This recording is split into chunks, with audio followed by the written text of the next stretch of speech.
This is all because, like, do you think your character, I feel like a lot of the media liked your character. I would imagine athletes appreciated you mocking the fucking assholes who are harassing them. Yeah. But you were on a level where you could just, like, message Joe Buck or get out to Adam Morrison's people. Or, I forget how Joe Buck came in.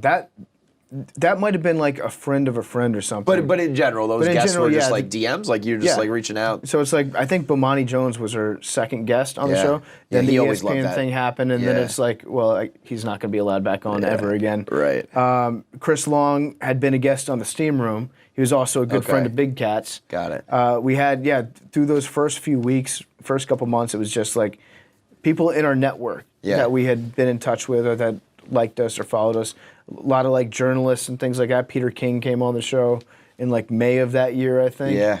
And then occasionally there would be an athlete that was doing some sort of like deal. AJ Green doing Rock and Refuel, the legendary AJ Green Rock and Refuel, where I think he said the words Rock and Refuel 100,000 times. 100 times over the course of the interview. But that was actually surprisingly the bad interviews like that at the start. Those were the ones that convinced me like there's legs to this because we found a way to make those funny. Yes. Or to make like a joke out of, okay, now sometimes that's better than just like a mediocre interview. Yeah. You know, you want a good one, but if it's going to be down the middle, I'd rather you be like an asshole that we can kind of make fun of, or you know. And I don't think AJ Green was being an asshole. He was like just over promoting. He had no interest in doing an interview, which I can kind of understand that. It's Matt Harvey's Qualcomm. I'm just here to talk about Qualcomm. Exactly. Man. Yes. Yeah. So we just leaned into it. We're like, I guess we love Rock and Refuel on this show. So now that's the only thing we're going to talk about. That's what you guys did amazing. Like everything became a little inside joke that was the hey JJ and like all that shit.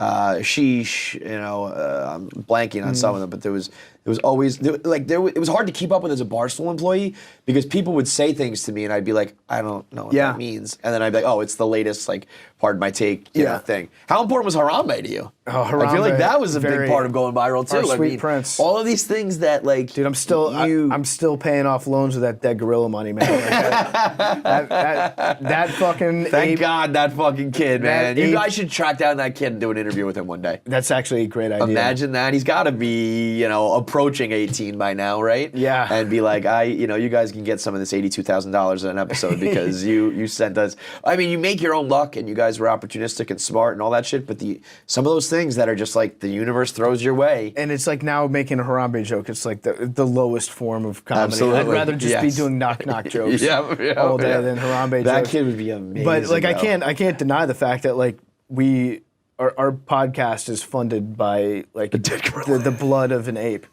Like it really put us on the map. That was all Hank. Credit to Hank for that. I remember being like, Hank, you know, he's young and maybe he's plugged in with what the kids are doing. But I was like, that's the ugliest fucking shirt I've ever seen.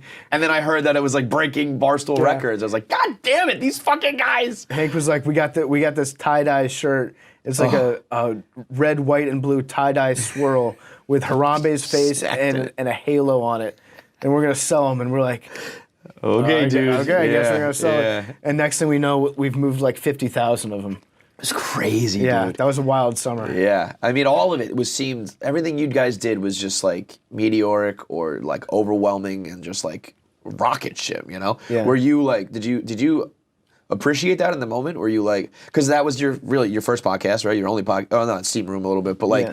You understood what was going on was like incredibly special. Yeah, I definitely I knew that there was something weird going on. Right. Like something that we had lightning in a bottle. Yeah. And so it was like, okay, well let's just trust in ourselves, keep moving with this. The big change actually happened when we all moved to New York. We started doing the show in person. Yeah. That gave like a second wind to it. In the beginning it was all like Skype and shit, all right? on Skype, and the quality was trash. Terrible.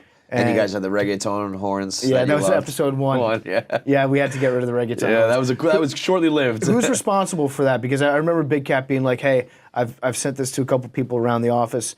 Their big feedback was like, we got to get rid of the reggaeton horns that kick in every 30 seconds in the show." And I was like, "No, we're keeping it." I was like, "I'm standing on the table for the reggaeton horns. Hand up." Sometimes you gotta admit when you're wrong about things. But even that became a thing. It's like people hated it, but now you can joke about it. Yeah.